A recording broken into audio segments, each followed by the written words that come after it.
E aí, pessoal, tudo bom? Hoje a gente vai fazer uma aula, então, sobre vapor d'água atmosférico. A gente vai entender, basicamente, a capacidade que a atmosfera tem de armazenar ou reter vapor d'água, tá? Bom, então o objetivo da aula de hoje é justamente entender a capacidade que a atmosfera tem em armazenar vapor d'água, como essa capacidade ela varia e como a gente pode conceituar essa questão de armazenamento de vapor d'água na atmosfera. Bom, então a gente vai entender um pouco também qual é a relação dessa capacidade de armazenamento de água na atmosfera com o ciclo hidrológico, principalmente com a evaporação, condensação e posteriormente precipitação. Então essa é uma aula bastante teórica, eu diria assim, né, que vai envolver uma questão conceitual considerável. Bom, então, introduzindo esse tema, digamos assim, essa questão de umidade atmosférica, a gente viu nas aulas anteriores que a atmosfera ela armazena, né? Ela tem a capacidade de armazenar vapor d'água e esse armazenamento ele é variável tanto no tempo quanto no espaço. E se a gente olhar, por exemplo, sobre a superfície terrestre, essa variação ela pode ir de 0 até 4% do volume total da atmosfera. Então, quer dizer, em alguns locais, a quantidade de vapor d'água ela vai ser mínima. Né? Então, quer dizer, é uma atmosfera muito seca. Tá? Agora, em algumas outras áreas, ela vai armazenar uma quantidade considerável, por exemplo, 4%, e a gente pode falar, por exemplo, então, de áreas tropicais, né, onde existe muita evaporação e essa umidade, então, ela vai ter digamos assim, um volume considerável, tá, na atmosfera daquela região. Digamos assim, esse armazenamento da umidade atmosférica, né, ela tem uma importância considerável. Por quê? Porque essa umidade que está sendo armazenada na atmosfera, ela posteriormente pode condensar, né? Então, se ela condensar, por exemplo, ela pode gerar uma nuvem, e essa nuvem, se ela tiver uma quantidade, digamos assim, suficiente de água, ela pode gerar precipitação. Né? Então, vejam a importância que tem essa umidade atmosférica. Né? Ela pode condensar e pode gerar precipitação. Então essa é uma questão muito importante. Bom, a outra questão é que o vapor d'água atmosférico ele também atua, né, na absorção de radiação infravermelha termal. Então, ele vai ter um papel, digamos assim, considerável nessa questão de resfriamento radiativo. Né? Então, dependendo de quanto vapor d'água existe na atmosfera, a gente pode ter mais aquecimento, mais resfriamento. Isso vai, né, então, depender das condições da atmosfera e também da superfície. Então, vai ter digamos assim, um papel considerável. Então, um exemplo que a gente pode dar, por exemplo, quando a atmosfera é relativamente seca, é que existem variações relativamente consideráveis, né, na amplitude térmica. Então, vocês podem pensar, por exemplo, no nosso inverno. Aquele inverno, né, ou aquele dia de inverno no qual o céu está bem azul, está bem bonito, e de manhã é bastante frio, e de tarde ele digamos assim, as temperaturas aumentam consideravelmente. A gente fala então de efeito cebola, por exemplo, a gente tem que botar bastante casaco de manhã e aí de tarde ou durante o dia vai retirando esses casacos, né? Então, nessas condições, normalmente em dias muito frios, a umidade armazenada ela é muito baixa. Então, o que acontece? Durante esse dia, né, típico de inverno aqui no Rio Grande do Sul, a gente vai ter uma amplitude térmica relativamente considerável. Então, a atmosfera ela resfria bastante durante a noite e aquece durante o dia com a incidência da radiação solar. Agora, quando a gente tem, por exemplo, muita umidade atmosférica, o que acaba acontecendo? A umidade ela acaba atenuando, ou ela acaba atuando, desculpe, como um gás de efeito estufa, por exemplo. Então, a gente pode perceber que existe uma certa retenção dessa radiação termal e as elas não tanto ao longo do dia. Então tem uma certa homogeneidade. A gente também pode pensar num dia desses aqui no sul. Né? Então, por exemplo, aquele dia que é muito úmido, que o sol não apareceu, que tem muitas nuvens, né? Então aquela atmosfera cinza. O que acontece naquele momento ali, ou naquele dia, num dia com uma condição daquela? Normalmente, num dia como esse, a gente passa frio o dia inteiro, né? Então, quer dizer, não é frio de manhã e de tarde esquenta. Na verdade, então, o vapor d'água ele está impedindo que a radiação solar ele chegue na superfície, mas também não está permitindo que esse vapor ou que essa radiação ela saia por essa atmosfera. Então, ela vai manter, né, condições relativamente homogêneas em termos de temperatura e a gente vai ter uma baixa amplitude térmica. Então, digamos assim, esse efeito ele é bem visível nos dias de inverno no nosso estado, né? Então, ele tem um papel, digamos assim, preponderante também na questão de aquecimento, resfriamento e determinação da amplitude térmica diária. Bom, outra questão importante é a questão de transporte de calor latente. Então, imagine o seguinte, né?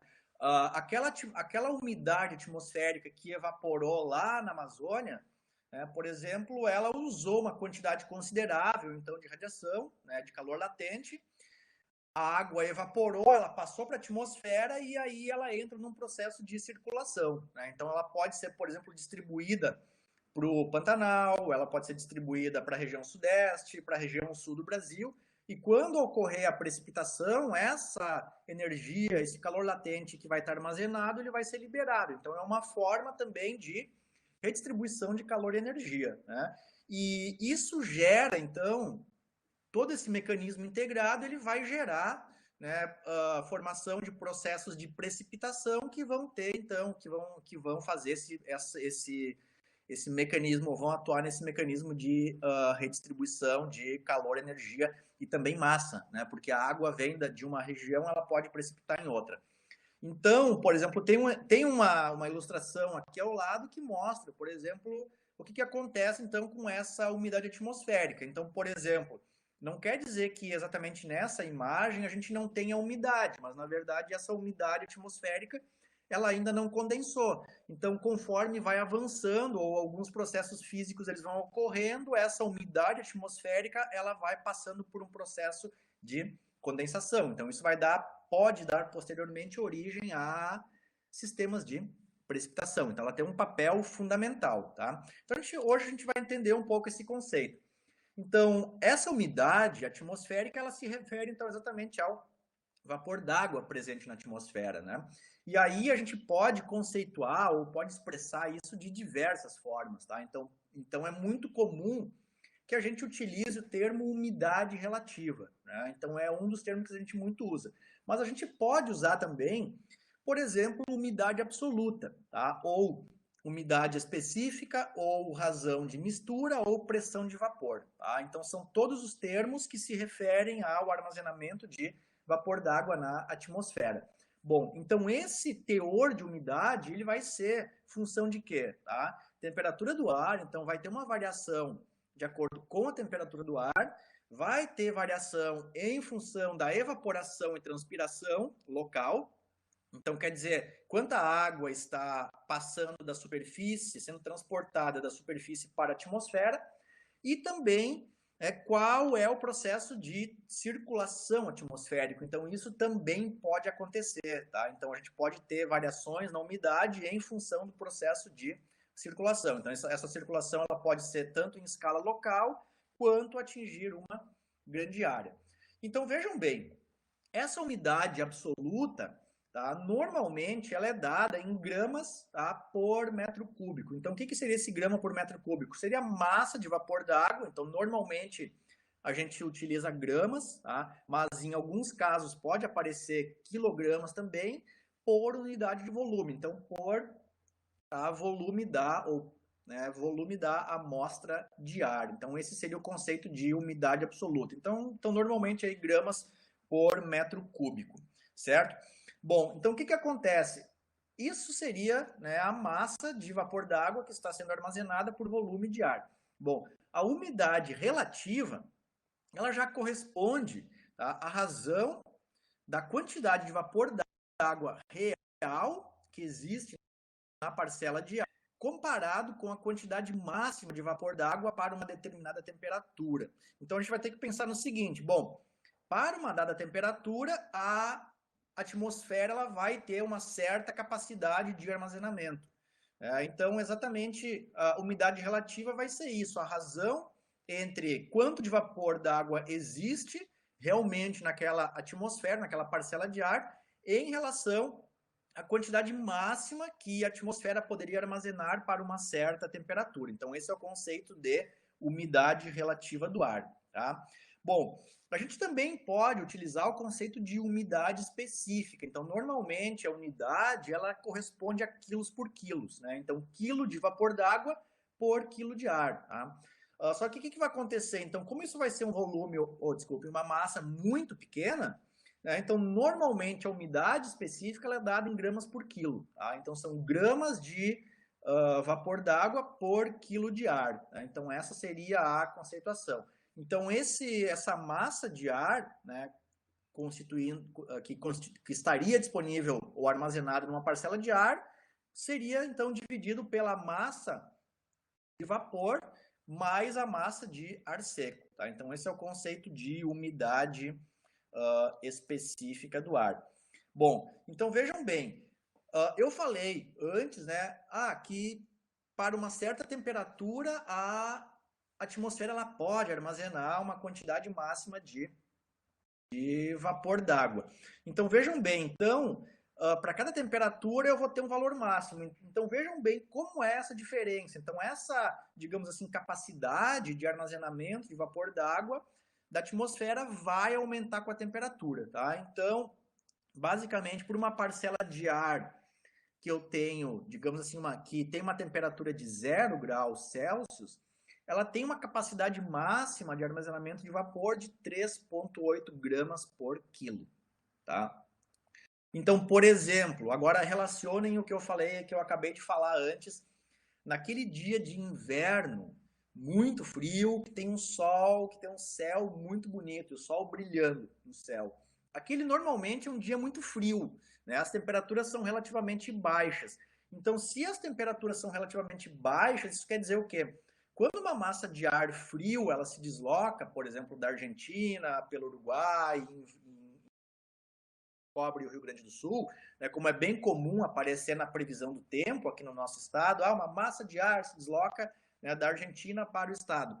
Então, quando essa massa de ar frio ela vem, normalmente ela vem com pouca umidade, certo? Por quê? Porque a capacidade daquela massa de ar armazenar vapor d'água é muito pequena. Então, o que acontece? Então, a quantidade de vapor d'água é pequena e a gente não tem aquele efeito, então, de redução da amplitude, né? Então, se eu não tenho, por exemplo, esse efeito de manutenção das temperaturas que é provocado ou que é causado pelo vapor d'água, eu vou ter o quê?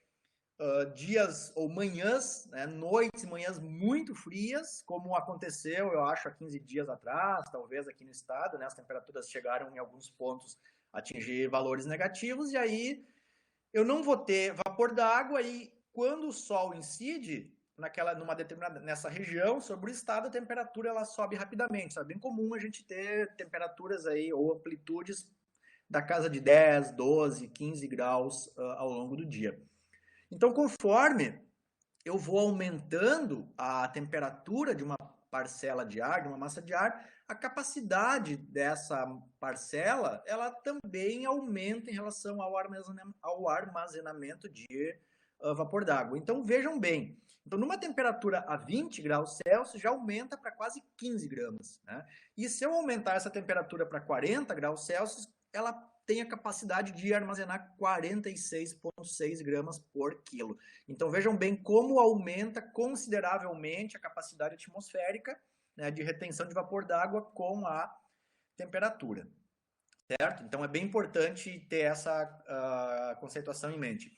Bom, então o que acontece? Um outro conceito que pode ser usado é a chamada razão de mistura. Tá? Então essa razão de mistura ela é definida como a relação entre massa de vapor d'água existente em uma amostra de ar úmido e a massa de ar seco. Tá? Então, essa é a chamada razão de mistura. Vapor d'água, ar seco. Então, normalmente, ela é representada pela letra R. Bom, e o nosso último conceito, tá, armazenamento de umidade atmosférica é a chamada pressão de vapor. Então, eu também posso tratar isso como pressão de vapor. Então, vejam bem, de acordo com as leis das pressões parciais de Dalton, cada gás que compõe uma mistura exerce uma pressão parcial, independente da pressão dos outros gases, né?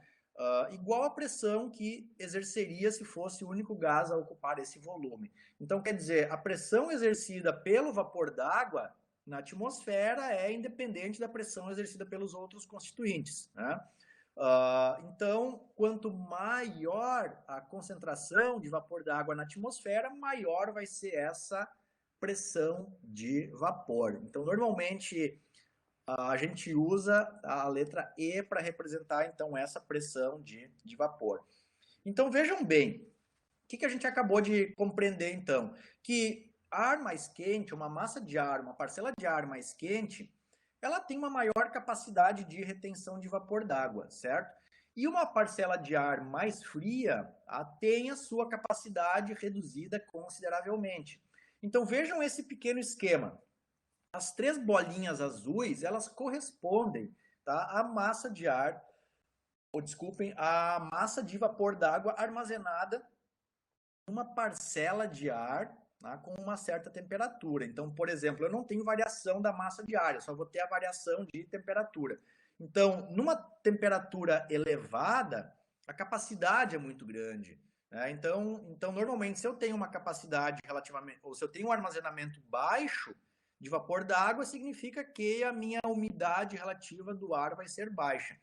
Agora, conforme a temperatura dessa parcela de ar vai diminuindo, o que vai acontecer?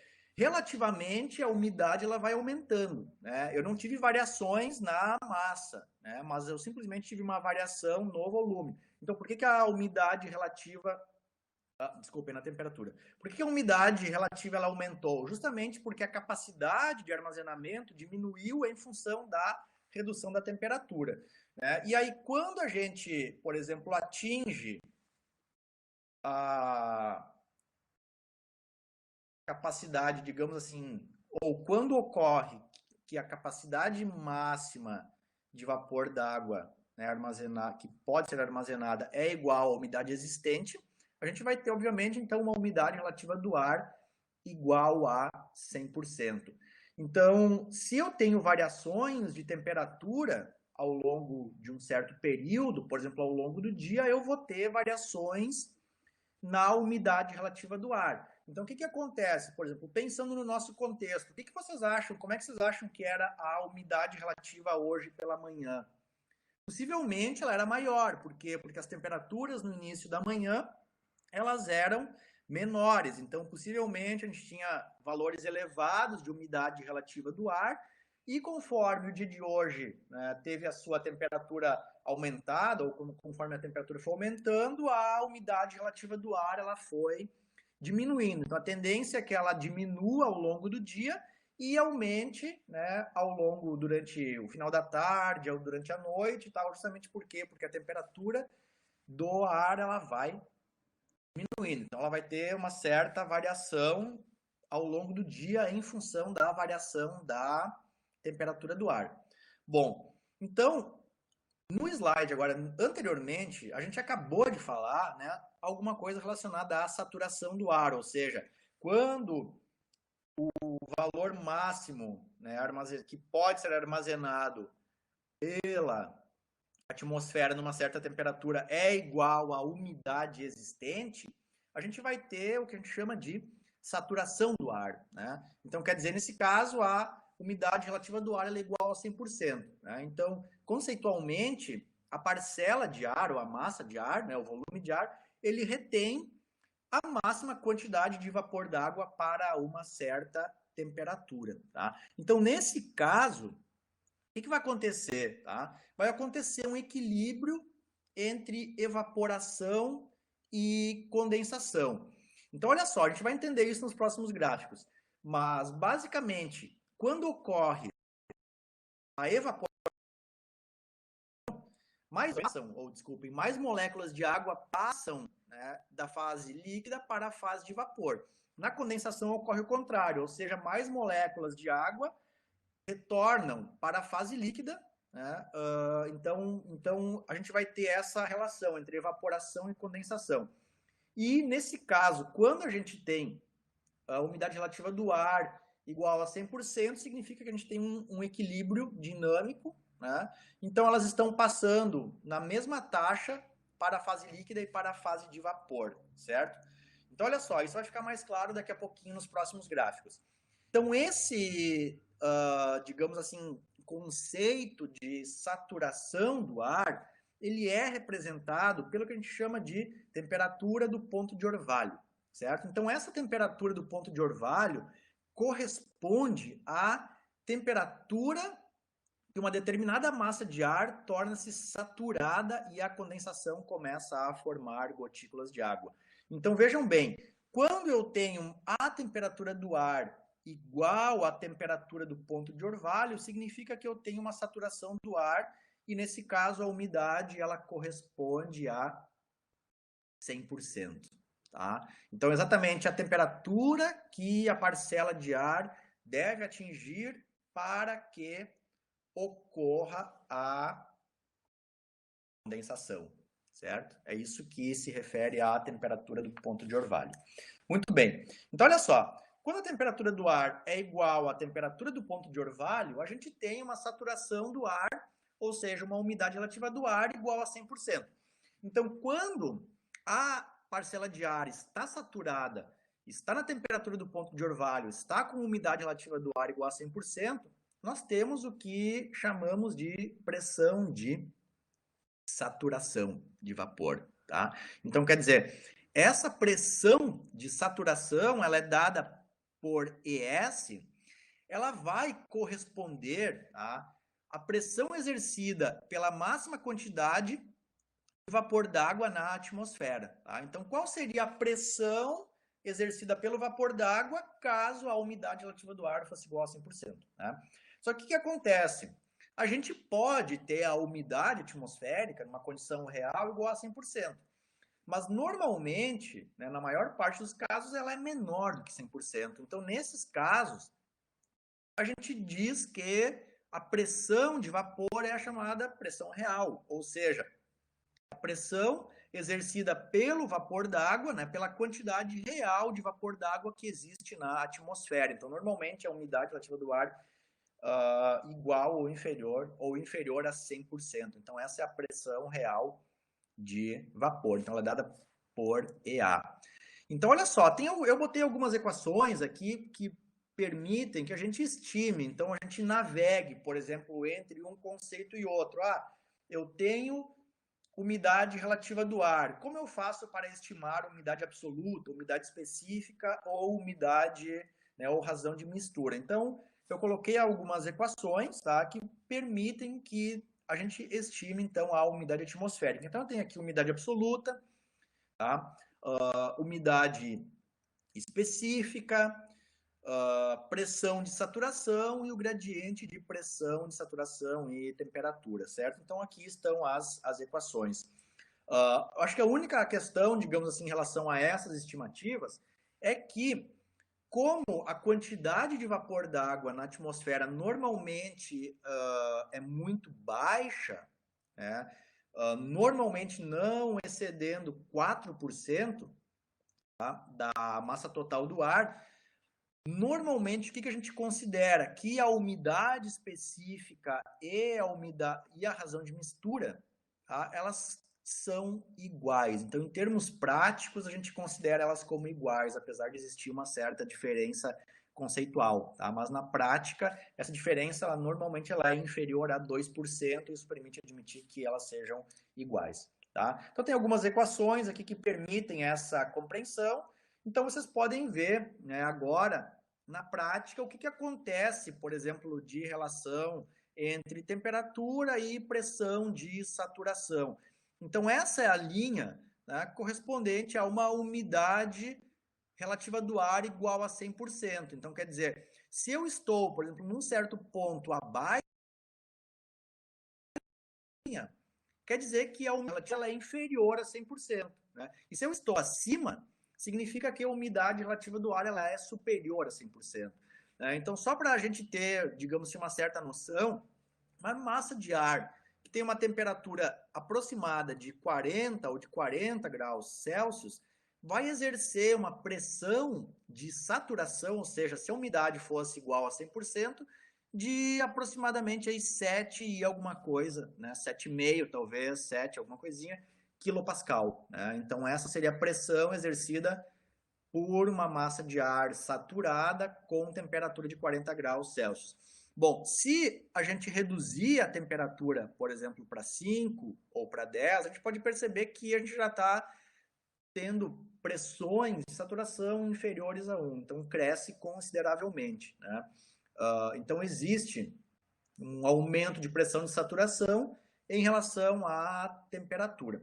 Bom, então isso significa, né, de uma maneira geral, que o ar quente ele pode armazenar uma quantidade muito grande de vapor d'água. Então isso também, digamos assim, explica um pouco por que tempestades tropicais, né, como ciclones e tal, elas são bastante violentas. Por quê? Porque elas armazenam muito vapor d'água e tem muita liberação de energia, né, justamente por causa desse processo, né? E quando o ar é frio ou seco, como no nosso caso, nos dias de inverno, quando a gente tem passagem de massa de ar, por que o céu fica bonito? Né? Justamente porque, por que ele fica azul? Porque a gente não tem um efeito de espalhamento da radiação causado pelo vapor d'água. Né? Então ele fica azul, bonito, justamente porque a massa de ar é fria, sendo fria, ela tem uma capacidade muito baixa de retenção de vapor d'água, certo? Então tem mais algumas equações aqui, né? Então, por exemplo, se eu tenho, ou se eu sei as pressões de pressão real e pressão de saturação, eu posso então determinar qual é a minha umidade relativa do ar. Então, quer dizer, basicamente é a pressão real dividida pela pressão de saturação multiplicada por 100. Então, essa é a minha umidade relativa do ar. Eu poderia fazer isso também com a massa de vapor dividido pela massa total do ar, né, daquela parcela ali, tá? Então, a gente pode determinar a umidade relativa do ar com base na massa ou na pressão, né? Ou com base na pressão, tá? E aí tem mais uma equação para estimar a pressão de saturação, certo? E olha só, agora a gente chegou no momento chave, porque esse gráfico ele explica basicamente toda a conceituação sobre armazenamento de vapor d'água na atmosfera, tá? Então, olha só, ele parece complicado, mas ele não é. Ele envolve todos os conceitos, tá? Umidade relativa do ar, pressão de vapor, déficit de pressão de vapor e condições para evaporação evaporação e condensação, desculpa. Então, olha só, a gente começa interpretando esse gráfico pela linha, tá? Então, aqui é uma linha que eu tenho a umidade relativa do ar igual a 100%, ou seja, a parcela de ar, se estiver sobre essa linha, ela está saturada, ou seja, armazenando a máxima quantidade possível de vapor d'água, certo? Então, por exemplo, para uma temperatura, sei lá, de 37 aqui, possivelmente, a gente tem basicamente uma pressão de saturação de 6 kPa, certo? Então imagine o seguinte, então essa parcela de ar, ela tem 37 graus e tá armazenando isso, tá? Em termos de vapor d'água, que exerce uma pressão de 6 kPa. Agora imagine o seguinte, que essa parcela de ar, ela não está armazenando tudo de vapor d'água que ela poderia armazenar. Então, nesse caso, eu vou chutar aqui um valor, possivelmente seja próximo de 50%. Então, ela está armazenando 50% da capacidade máxima de armazenamento. Então, vejam bem, para essa temperatura, 37 graus, a pressão que ela efetivamente está exercendo é 3. Né? Então, quer dizer, ela está exercendo uma pressão menor, então essa seria a pressão real de vapor, né? E essa seria a pressão de saturação. Então eu tenho essa de menos do que ela poderia armazenar.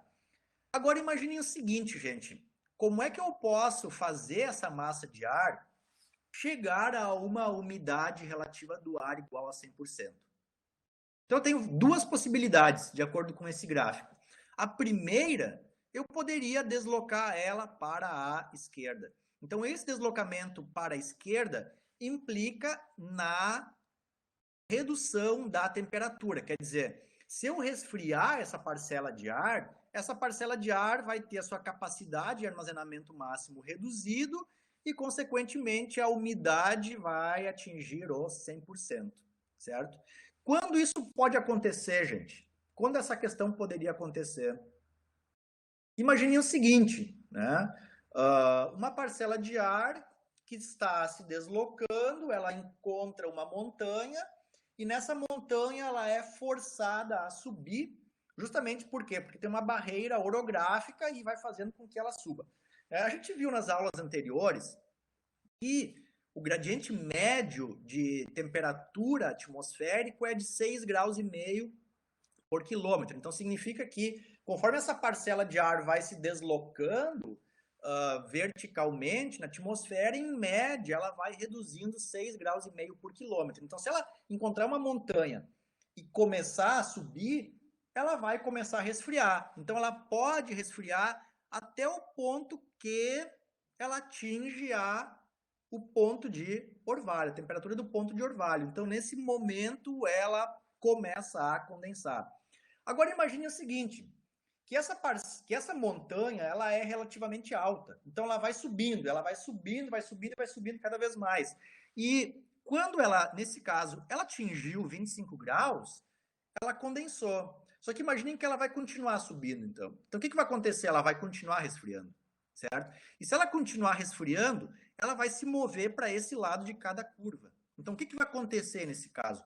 Então, se a parcela de ar, por exemplo, se deslocar até esse ponto, a capacidade de armazenamento de vapor d'água vai ser muito pequeno. Então, o que era, por exemplo, né, que poderia ser 6, mas era 3, vai se reduzir a 1, por exemplo, tá? Em termos de pressão de vapor. Então, o que vai acontecer nesse caso? Ela tem a capacidade de armazenar isso aqui.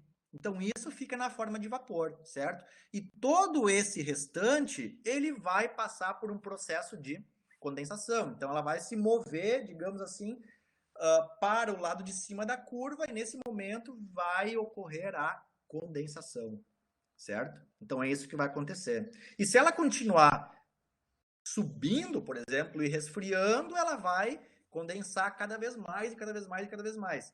Isso não vai dar origem à nuvem, né? Então, exatamente esse mecanismo de resfriamento vai dar origem a uma nuvem. Então, aquela nuvem que vocês estão vendo no céu, ela se formou exatamente, né, por esse processo.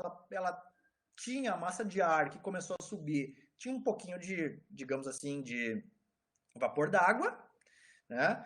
Ele foi resfriando, a capacidade dela foi diminuindo e, consequentemente, atingiu a temperatura do ponto de orvalho, começou a condensação, ela continuou resfriando e pá, formou uma nuvem, né? Então, ela condensou até formar uma grande nuvem. Então, por que num dia, por exemplo, que passou uma frente fria, normalmente, depois da frente, né, a gente não vê nuvem?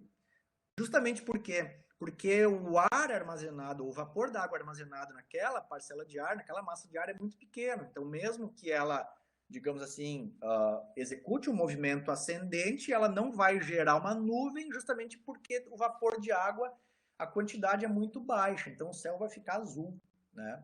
Bonito, certo? E agora, vejam bem, vamos pensar numa outra situação.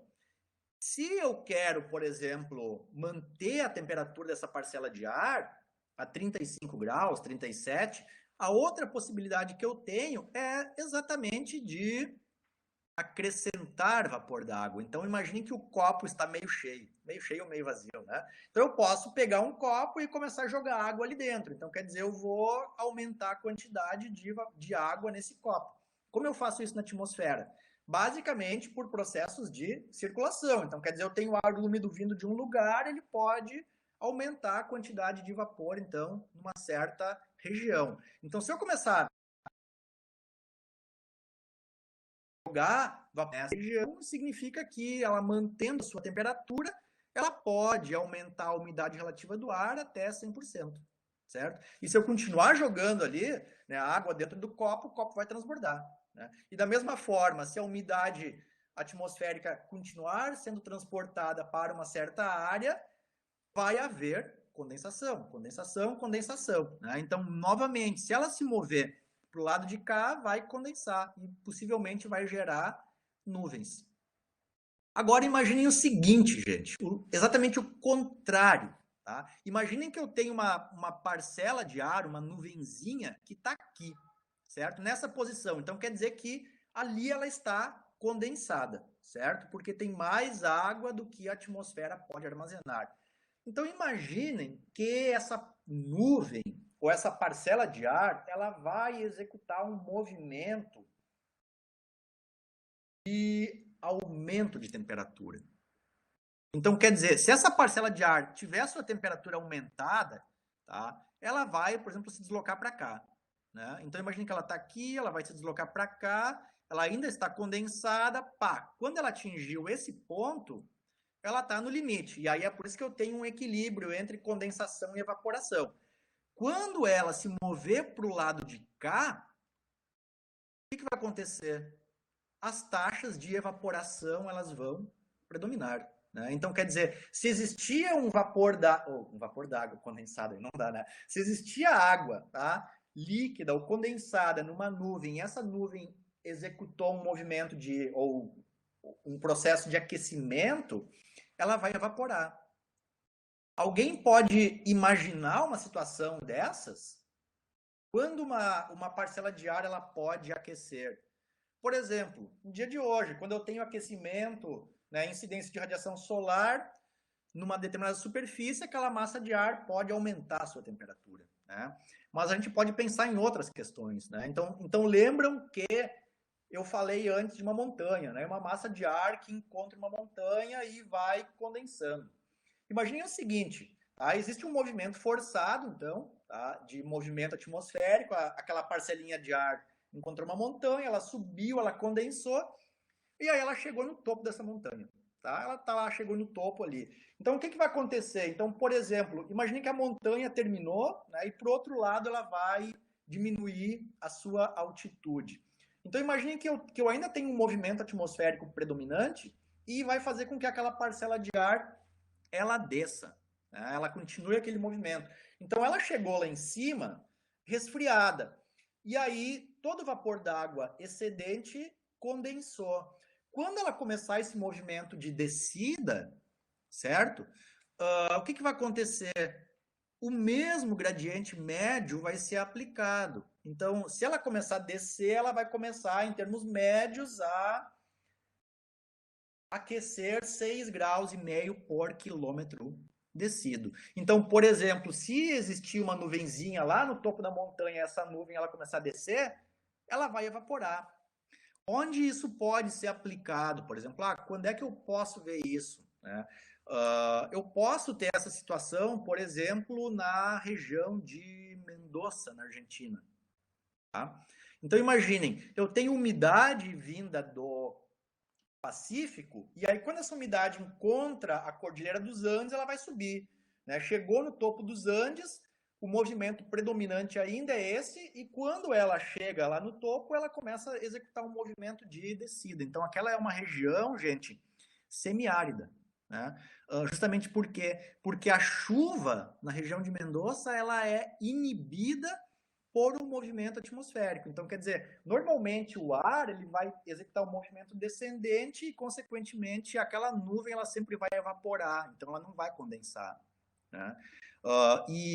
Isso, por exemplo, esse mecanismo de circulação atmosférica faz com que seja um local ideal para a produção de vinhos, cultivo de videiras e produção de vinhos. Por quê? Porque vinho normalmente tem uma necessidade muito baixa de água. Né? Então, por exemplo, quando uma área de produção de uvas ela tem a sua quantidade de água controlada, né, pode gerar uvas de excelente qualidade para a produção de vinhos.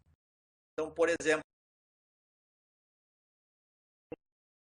é base de ilumina, né? Então eles conseguem irrigar com base no degelo, a quantidade exata que as videiras necessitam para produzir frutos de qualidade. Né? Então, essa é uma razão, digamos assim, pelos quais a região de Mendoza, também do Chile, consegue produzir vinhos sempre com a mesma qualidade. Né? É diferente um pouco do Rio Grande do Sul. Por quê? Porque às vezes nós temos anos mais secos, mais chuvosos, mais secos, mais chuvosos, mais quentes, mais frios, e isso acaba criando uma certa alteração, uma variabilidade na qualidade dos vinhos. Né? Então é um bom exemplo.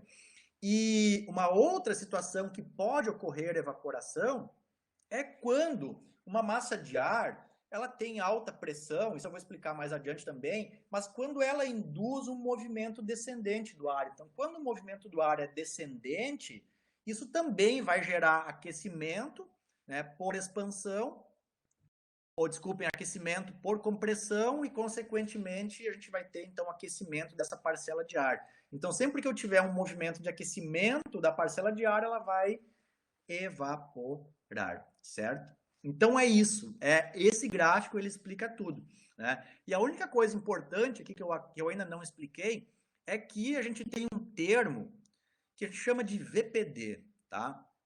Déficit de pressão de vapor. Então esse VPD corresponde exatamente à pressão de saturação menos a pressão real de vapor.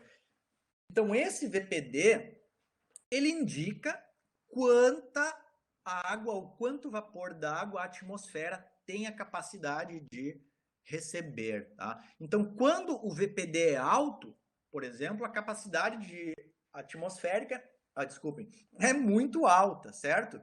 Então, nesses casos, por exemplo, como áreas desérticas, a capacidade de recebimento de vapor d'água é muito alta. Né? Agora, quando a atmosfera está úmida, né, próxima da saturação, a capacidade de receber mais vapor d'água ela é reduzida. Né? Então, esse é um termo que indica quão seca está a atmosfera e quanto de vapor ela pode receber para uma certa temperatura. Então, vejam bem, a circulação atmosférica ela também, né, tem um papel importante, certo? Por quê? Porque basicamente ela vai transportar o vapor d'água, né? Então ela vai executar, vai ser responsável pelo transporte horizontal, vertical e horizontal, né? Então, por exemplo, se eu tenho turbulência próxima à superfície, essa água que evaporou, ela vai ser transportada para camadas mais altas, ou seja, distantes da atmosfera, desculpem, distantes da superfície. Então, isso significa que o vento ou a circulação atmosférica ela sempre, ou sempre não, ela tem a capacidade de renovar, tá, o VPD. Então, quer dizer, se ocorre o transporte de vapor d'água, significa que o VPD ele sempre vai se manter elevado. Né? Ou seja, evaporou, o vento transportou e aquela capacidade, então, de recebimento de vapor d'água, ela sempre continua alta, certo? Agora, se eu não tenho vento, né? Se não tem vento, se não tem circulação atmosférica, se é uma situação, digamos assim, de calmaria, o que vai acontecer? Conforme aquela água vai evaporando e vai ingressando na atmosfera, ela não vai ser transportada. Então, isso vai fazer com que o VPD ele diminua até zerar. Ou seja, quando ele zerou, a atmosfera não tem mais capacidade de recebimento de vapor d'água, certo? E, em compensação, né, a gente tem também o processo de condensação. Então, o que é a condensação? Exatamente quando o vapor d'água ele volta para a fase líquida, certo? Então, a circulação atmosférica tem um papel bastante importante também. Bom, finalizando, gente, as medições de umidade atmosférica, elas são baseadas, por exemplo, em termohigrômetros, tá? Ou higrômetros, né? Então, esse termohigrômetro, esse higrômetro, ele é construído com base em materiais que têm a capacidade de contração ou expansão em função da alteração ou de alterações na umidade do ar. Existem outros, por exemplo, termohigrômetros automáticos, eles se baseiam em variações de uma resistência elétrica que fica exposta ao ar úmido. Fica registrando isso, isso consequentemente é, então, convertido para a umidade atmosférica. E existe um outro termômetro que é chamado de higrômetro de ponto de orvalho. O que esse higrômetro de ponto de orvalho faz? Ele detecta a temperatura, então ele é uma lâmina que detecta a temperatura na qual ocorre a condensação da umidade atmosférica. Então essa é a forma, por exemplo, que é medida, né, a chamada temperatura do ponto de orvalho. Então ele detecta exatamente o momento que ocorreu a condensação, certo? E aí tem alguns outros, né, algumas outras possibilidades mais simples, digamos assim. Se vocês, digamos assim, são do interior, têm parentes no interior do estado, é bem possível que a avó de vocês ou algum familiar tenha isso aqui preso na parede, em algum local, né? Isso aqui é o chamado termômetro de bulbo seco e termômetro de bulbo úmido. Tá? Então ele era bem comum, ele é bem comum no interior, ou no mínimo ele era bem comum, não sei se hoje existe ainda, mas eu me lembro que a minha avó tinha. Né? Então esse termômetro, basicamente o que ele faz? Ele mede a temperatura real, digamos assim, em condições reais da atmosfera, e esse termômetro de bulbo úmido, ele é o seguinte, tá? Vocês podem ver aqui que ele está envolvido, ele está envolto num tecido umedecido que está conectado a um recipiente que tem um determinado líquido. Então, o que vai acontecer? Como ele está, digamos assim, resfriado, né, normalmente a temperatura que ele vai registrar é uma temperatura inferior à temperatura de bulbo seco. Então, a gente admite, né, na teoria, ou teoricamente, que esse termômetro ele registra a temperatura do ar para condições reais de umidade relativa do ar, e esse aqui ele registra a temperatura como se fosse umidade relativa do ar igual a 100%. Então essa umidade relativa do ar de 100% vai causar um certo resfriamento, né? E exatamente essa diferença de temperatura entre o bulbo seco e o bulbo úmido vai gerar, né, vai ser gerada em função do efeito de resfriamento provocado pelo líquido, né, no recipiente. Então, o que acontecia? Né? Então, existem algumas equações que permitem que a gente estime de forma muito simples a pressão, né, real, a pressão de saturação, com base numa medição de termômetro de bulbo seco e de bulbo úmido. Bom, gente, então a aula era essa, né, bastante conceitual hoje, e eu vou recomendar para vocês o texto do Shuttleworth, tá? Vapor d'água na atmosfera, que explica basicamente toda essa conceituação. Tá bom, gente? Então era isso. Por hoje ficamos por aqui. Muito obrigado e até a próxima. Tchau, tchau.